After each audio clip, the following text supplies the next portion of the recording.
մենք կարող ենք ունենալ ինչ-որ դիրք վերցրած, ինչ-որ դիրք հանձնած։ 44-օրյա պատերազմի ժամանակ հանրությանը միֆեր հրամցնող Արծրուն Հովհաննիսյանը որոշել է կոտրել հայրենական մեծ պատերազմի միֆերը, սակայն բախվել է լուրջ հակազդեցության։ Հանրայինի եթերում հնչած սկանդալային ու վիճելի պնդումներից մեկ շաբաթ անց Ռուսաստանի դեսպանն է բաց նամակով դիմել Հայաստանի պաշտպանության նախարարին։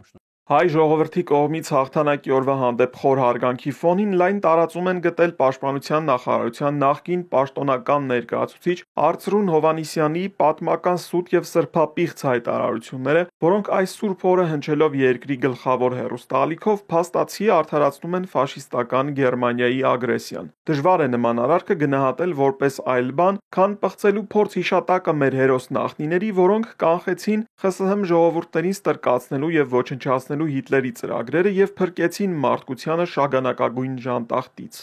Մեր համար ամենածանր միֆերից մեկը, հետաքրքիր միֆերից մեկը դա Ստալինգրադի ճակատամարտով իբր Հայաստանի փրկությունն է թուրքական ներխուժումից։ Պաշտպանության նախարարության նախկին խոսնակն այսպես էր մեկնաբանել մեծ հայրենականի ամենաառանցքային եւ վճռորոշ դրվագներից մեկը։ Ըստ Հովհաննիսյանի միֆ է, թե Թուրքիան ցանկանում էր հարձակվել ու Կովկասում նոր ճակատ բացել։ Ասում է, Թուրքիան այդ ժամանակ ուժ չուներ, ոչ բանակ ուներ, ոչ տնտեսություն։ Ստացվում է, Գերմանիայի հաղթանակը հայրենական պատերազմում Հայաստանին ավելի ձեռնտու էր։ Գերմանիան ուներ ծրագիր, կոչվում էր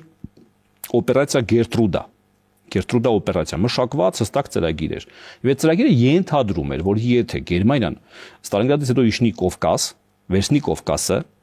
ապա պիտի Բուլղարիայի ուղղությամբ, Բուլղարիան Գերմանիայի դաշնակիցներ գիտեք այդ ժամանակ, Բուլղարիայից որոշակի դիվիզիաներ ցամաքային զորքեր, այդ թվում նաև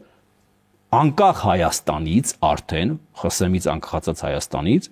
նաև հայկական լեգիոնները, որի մասին գիտեք Գարեգին Նժդե, Դրաստամատ կանայինը ուղղությամբ աշխատում են գերմանացիների հետ, որովհետեւ ռազմագերության կարգավիճակ ունեցող հայերից ձևավորեն հայկական լեգիոններ եւ ձևավորված կային որոշակի հայկական լեգիոններ, որոնք ոչ մի լուրջ էական գործողություն չեն արել իրական մարտական դաշտերում, բայց եթե նման բան լիներ, պիտի եւ Հայաստանից եւ Բուլղարիայից գերմանացիները ներխուժեին, գերավեին Թուրքիան, այդ ծրագիրը ենթադրում էր նաև միացյալ Հայաստանի պատմական Հայաստանի ստեղծում։ Ստալինգրադը վճռական նշանակություն է ունեցել եւ արմատական բեկում է մտցրել ռազմաճակատի հետագա գործողություններում, ասում է Էդիկ Մինասյանը։ Պատմական գիտությունների դոկտոր պրոֆեսորը փաստերով է հակադարձում գիտությունների թեկնածու Հովհաննիսյանին։ Թուրքիան անժամանակ պատրաստվում էր հարձակել խորհրդային Հայաստանի վրա։ Կոնկրետ դրանցից առաջին եւ ամենակարևոր փաստը, որ նույն 42 թվականի հունիսին դեռևս Սարաջողլին, որը վարչապետն էր Թուրքիայի, արդեն կնքված ծրարներով նամակներ էր բաժանել տալիս զինվորներին եւ սպաներին։ Շուրջ 26 դիվիզիա կանգնած էր, 48 դիվիզիայից 26-ը խորհրդային Հայաստանի եւ Վրաստանի սահմանում, 300,000-ից ավելի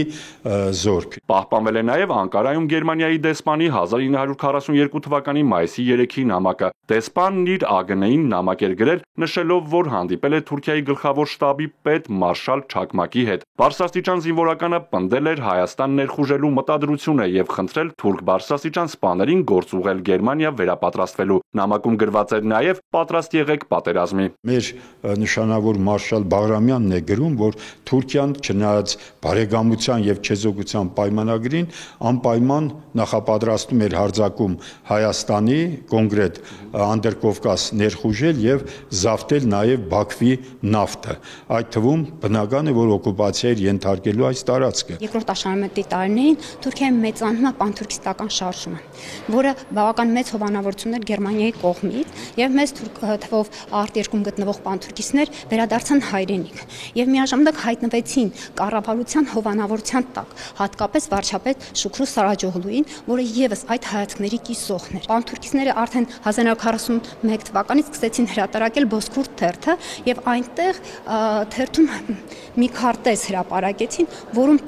կարելի ասել ապագա Թուրքիայի քարտեզը եւ խորհրդային միության տարածքի մեծ մասը, այդ թվում խորհրդային Հայաստան, մտնում էր ապագա Թուրքիան էր, կարելի է ասել։ ԵՊՀ պատմության ամբիոնի վարիչը միֆ ու պատմության խեղաթյուրում է համարում Գերմանիայի Թուրքիան գրավելու եւ միացյալ պատմական Հայաստան ստեղծելու թեզը։ Պրոֆեսոր Մինասյանի գնահատմամբ պատմական անժխտելի փաստերը խեղաթյուրելը կամ չիմացության ու փաստերին չտիրապետելու հետևանք է կամ կոնկրետ պատվեր։ Պատմական ռեալ փաստերը չպետք է կոնկրետ աղավաղել եւ ռեալ պետք է այդ փաստերից ելնելով դատողություններ անել։ Կարծում եմ, որ սա ավելի շատ միտված է իսկապես Ռուսաստանի հետ հարաբերությունները վատացնելուն, ինչ որտեղ հայ-ռուսական այդ կապերի ընդդեմ ինչ որ կարծում եմ, որ դրա նպատակադրում ամեն դեպքում այդ ելույթներում կա նսեմացնելու խորհրդային ժողովրդի կոնկրետ կարմիր բանակի տարած հաղթանակի դերը։ Պաշտպանության նախարարությունից Ռուսաստանի դեսպանի նամակին դեռ չեն արձագանքել։ Արթուր Հակոբյան, Հարություն Հովսեփյան, Էպիկենտրոն,